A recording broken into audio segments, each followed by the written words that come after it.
How's it going, everyone? Matt Leighton, and welcome back to another real estate video. In today's video, we're going to talk about how to win a competitive offer situation.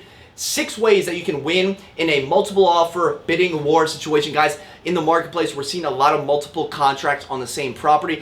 A lot of people want to buy the same house or a condo or a townhouse. So hopefully in this video, you'll learn 6 creative ways that you can have your offer stand out from other offers. All right, so that being started, let's dive right on into it with the first thing that you can do to set your offer apart from other offers. You ready? And that is to have a clean contract. Guys, clean contract. What do I mean by this? If you are purchasing a property and there's going to be multiple offers, you can't have any wild contingencies, wild addendums in there. The first thing that comes to mind is the sale of home contingency. So if you're buying a property, that purchase, sometimes it's contingent upon you selling your own property. But in a multiple offer situation, if you include that addendum, you're going to be at the bottom of the totem pole because those other buyers most likely will not include that addendum, which could end up hurting the sale if they were to take the sale of home addendum. That may not allow the sale to go through if something were to happen when you're selling your house. So have the clean contract, guys. And if you're asking for a home warranty, don't let the sellers don't ask the sellers to pay for it. If you're doing a termite inspection, don't have the sellers pay for that, guys. That's just going to get a big red X on the contract. Clean that up a little bit and have your contract stand out by not including any wild addendums. All right, number 2 here we go, the escalation clause. My chicken scratch handwriting. Careful. Gotta be careful on this one, guys.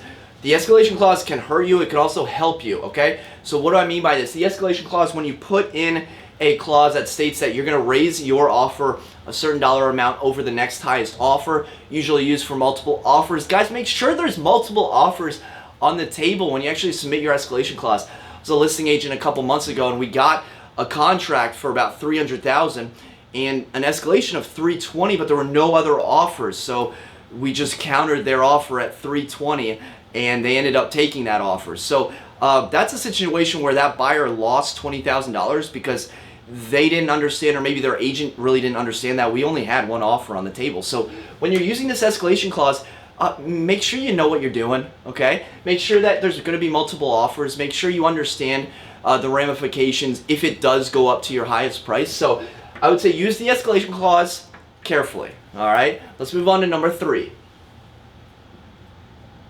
That's going to be close on their terms.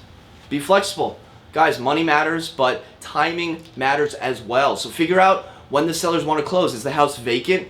Are they living there? Are they building a new house where maybe they need to settle, but then maybe need a 60-day rent back where they want to live there for a little bit longer? So figure out when the seller's going to close on their time frame. Be flexible, because hopefully the timing of it is not what loses you this offer and this deal, especially if it's your dream house. So be sure you're closing on their terms to stand out from maybe other offers that say no, May 1st or bust. So close on their terms. All right. Number 4, this is going to be communication.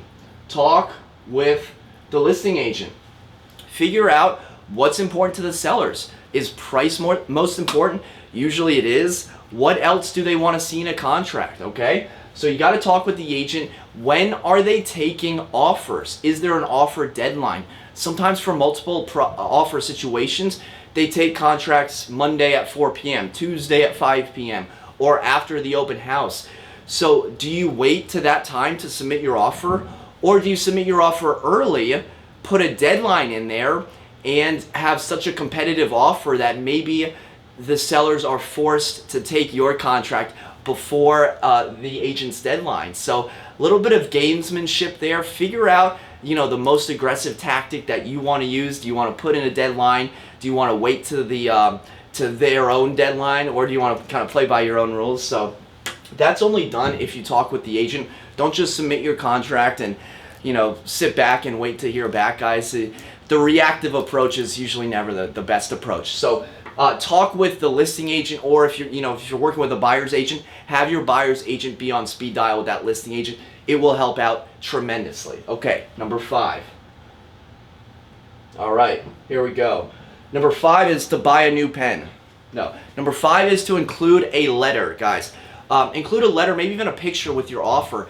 In the age of Google, knowing the seller's name and building a relationship, guys, what is the harm in submitting a letter? Obviously, if your offer is like $50,000 less than the next highest offer, a letter about how you want to grow your family like they did and, you know, move into that white picket fence with your like golden retriever, maybe it won't work. But if your offers are so close and the only thing that sets it aside is that you saw on LinkedIn that the seller also went to James Madison University and you include that in your letter that you went to James Madison University, well, hey, that just might set you apart if you have 2 identical contracts that you're looking at. So don't sleep on not including a letter. Consider including a handwritten letter and maybe even like a picture of your family. So something to consider, creative solution. Finally, number 6, you knew I was going to get here.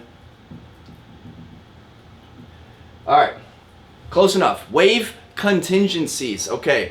So what do I mean by this? The home inspection, usually the first thing that's waived in a multiple offer situation. So you want to stand out, take out the home inspection contingency.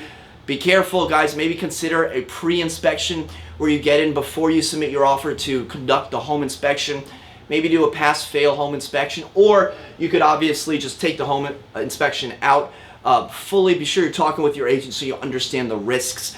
The other contingencies you could waive financing, you could waive the appraisal. These are very risky. I usually do not recommend these for first-time home buyers or any buyers in general. Even if it is your dream house, there might be you might be making a huge financial mistake if something were to go wrong. You have no fallback, you have no way out. So understand, don't just waive everything, don't get emotional about it. Figure out what's best for your situation. Maybe it makes sense to waive contingencies. Maybe you work through these 5 things you get here and you want to waive it. All right. So with that being said, these are the 6 creative ways on how to win a competitive offer situation. Hope you enjoyed this video. If you learned anything, be sure to hit the thumbs up button and I'll catch you in the next one. Until next time, create a productive day. Take care.